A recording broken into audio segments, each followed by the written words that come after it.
international bestseller by Eric von Däniken that shattered conventional theories about history and archaeology. I published this first time in Chariots of the Gods. I just give you now my version, and then I explain you what archaeology sees. In the center, this man is sitting, bending forward, almost like a racing motorcyclist. You see, he has his nose on some sort of oxygen mask. He uses his two hands, the upper hand, the lower hand, to manipulate some control. He's sitting on a chair.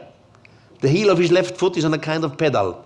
He separated the chair, and outside of this apparatus, you see something like a linking flame. Now, in archaeology, of course, they have complete different explanation. They said what I suggested is all nonsense. There is a writing around it, you will see it later, and a little part of this writing was translated. And it was absolutely clear, this here is Pakal. Pakal was the second last ruler of the city of Palenque. And Pakal, so the archaeologist, she said that he's sitting on a sacrificial altar. And this here, you know, the frame up here and the frame there, looking like this. This is the open mouth of a mythological monster. This here and this. This is the upper teeth and the lower teeth. So Pakal is sitting between the two teeth. He's falling into the earth, eaten by this mythological monster.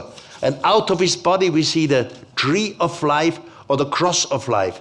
What I hear explained as an exhaust in the eyes of archaeology, it's nothing else than the stylized hairs of the beard of the weather god.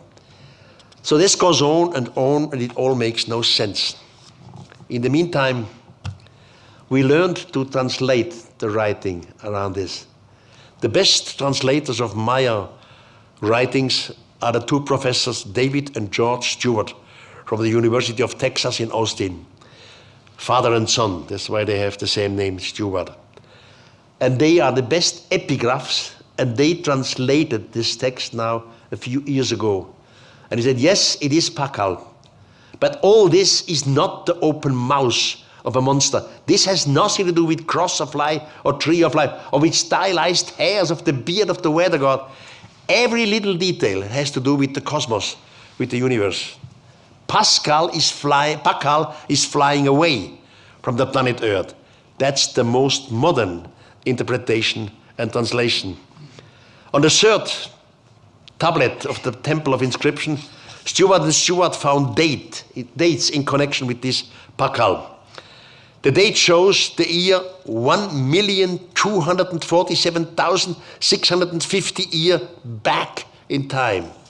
Another date says Pakal will return to Earth in 4,114 years, measured from that time. Now, also I'm accused since Chariots of the Gods that I present this picture in a false way. You're not allowed to look at it crossways. You have to look at it lengthways. This looks like this here. Now, I am a man with imagination, and if I have to look at lengthways and not crossways, my fantasy goes over with me. I give you an example. We are here now in Mexico. We jump to Asia. In Asia is this gigantic temple. In Java is called the Borobudur. The Borobudur is composed of many stupas. Stupas for us, they look like a bell.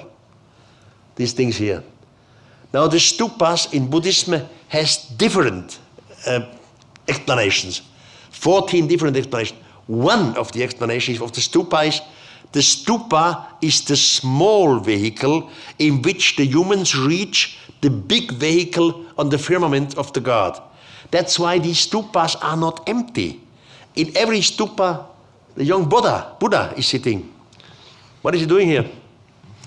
He's sitting there, he uses his hands. Symbolically, he thinks he's in the small vehicle which brings him up to the firmament, to the big vehicle of the god. Now use a little imagination. Stupa, right? And everything looks different. It's all a question of the spirit of time. So 50 years ago we had other explanations. Now we have this explanation, and I have the feeling the modern explanation makes much more sense than yesterday's explanation. Ступам! Земля, прощай! Ой, частушки, бабка-ёшка, ой, не разговаривай!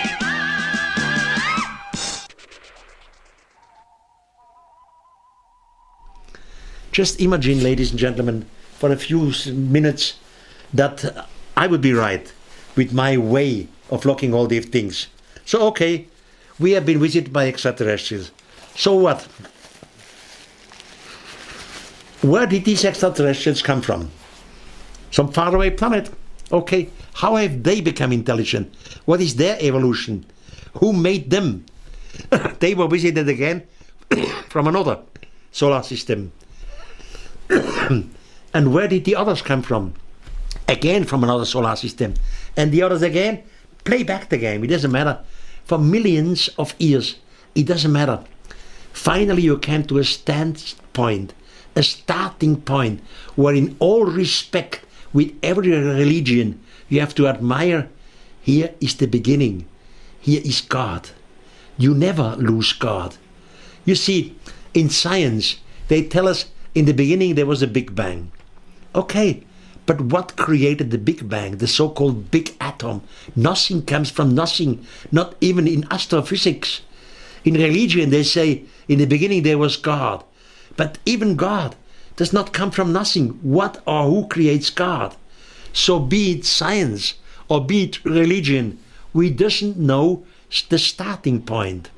And that's the moment where in every respect we have to aspect there is a spirit, there is a being, a creation spirit which we adore and which we call in the human form as God. That's why I never lost God. I am one of these humble humans who pray and admire the spirit of the universe and God. Thank you for listening to this controversial Erik van Däniken. This is not God. This is technology.